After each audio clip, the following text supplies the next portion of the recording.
नमस्कार। मैं प्रोफेसर मीना श्रीवास्तव, शासकीय कमला राजा कन्या स्नातकोत्तर स्वशासी महाविद्यालय ग्वालियर में इतिहास विषय की प्राध्यापक एवं विभागाध्यक्ष हूँ। मैं आज आप सभी के समक्ष उपस्थित हूँ आइडिया ऑफ भारत के द्वितीय भाग के साथ में। भारत में पर्यायों की शाश्वतता के संबंध में हम बात करेंगे। पर्याय का अर्थ होता है समान अर्थों वाले शब्द और शाश्वत का अर्थ है चिरस्थायी, निरंतर, अनंत, जिसे कभी भी मिटाया नहीं जा सके, उसे कहते हैं हम शाश्वतता। इसी शाश्वतता के अंतर्गत हम जानना चाहेंगे कि क्या भारत आर्यों का आदि देश है अथवा क्या आर्य भारतीय उपमहाद्वीप के ही निवासी थे। इस संबंध में आर्य का अर्थ होता है श्रेष्ठ, आदर्श, अच्छे हृदय वाला, आस्तिक, अच्छे गुणों वाला आदि। इसमें श्वेत, पीत, रक्त, श्याम और अश्वेत रंग के सभी लोग आते हैं। ये सभी वैदिक धर्म नीति नियम का पालन करते थे। आर्यों का आदि देश भारत, पक्ष और विपक्ष में विद्वानों ने अपने मत प्रस्तुत किए हैं, जिसके आधार पर हम चर्चा करेंगे। पक्ष में तर्क हमें प्राप्त होते हैं कि भारत आर्यों का देश है। इतिहासकारों, पुराविद, विद्वानों, भूवैज्ञानिकों आदि ने तथ्यात्मक प्रमाण प्रस्तुत किया है, जो कि इस प्रकार से है। पहला हम देखेंगे, ब्रह्म ऋषि प्रदेश को डॉक्टर गंगानाथ झा ने आर्यों का आदि स्थान माना है।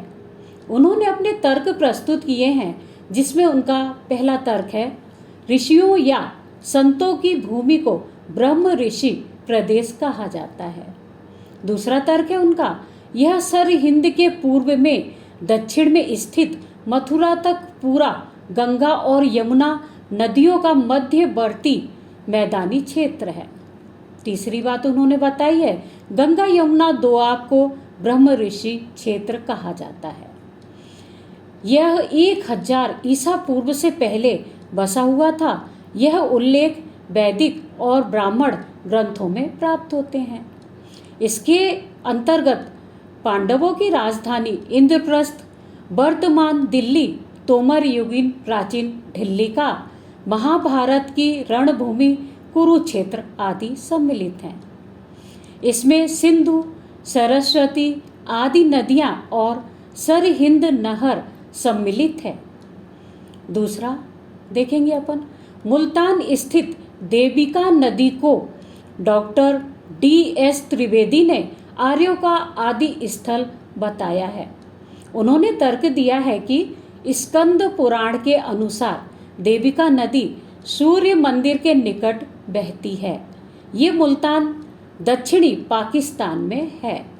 अग्नि पुराण में यह उल्लेख प्राप्त होता है कि 100 वीर राजस्य पुरा मैत्रेया भूत पुरोहितः तेन चैतनम विष्णु कारितम देविका तते, अर्थात कि 100 वीर नरेश के मैत्रेयी नामक पुरोहितों ने देविका तट पर विष्णु का देवालय स्थापित किया था, अर्थात कि मंदिर का निर्माण करवाया था।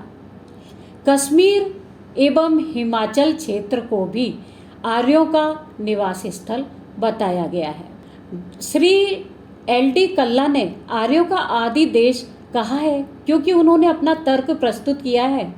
आर्य पर्वतीय क्षेत्रों में रहते थे और यह बात हिमालय एवं कश्मीर से मेल खाती है।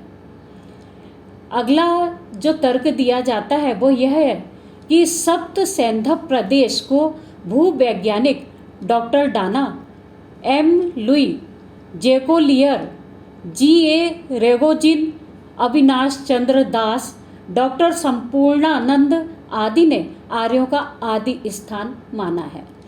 उन्होंने अपने तर्क देते हुए कहा है कि ऋग्वेद में इस स्थान का उल्लेख मिलता है।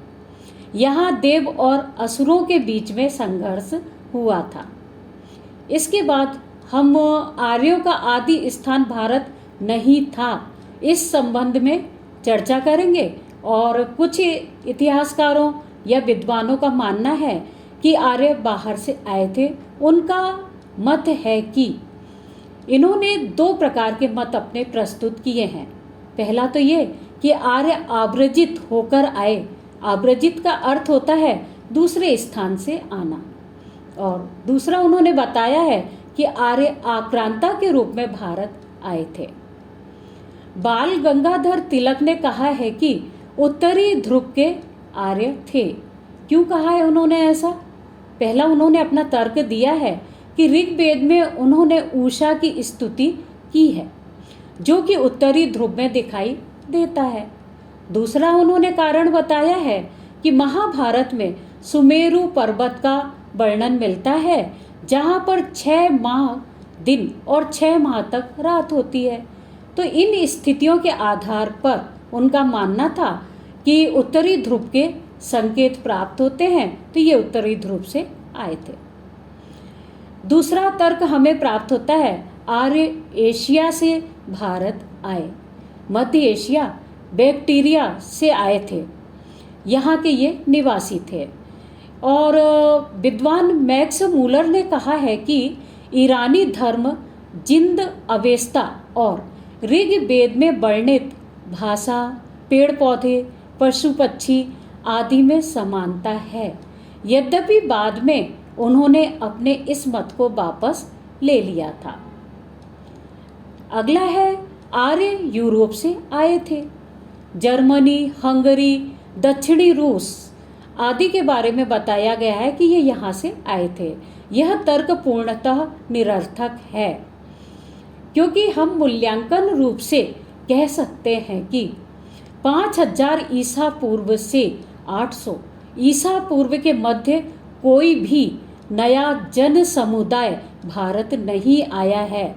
अतः स्पष्ट है कि आर्य भारत के ही थे।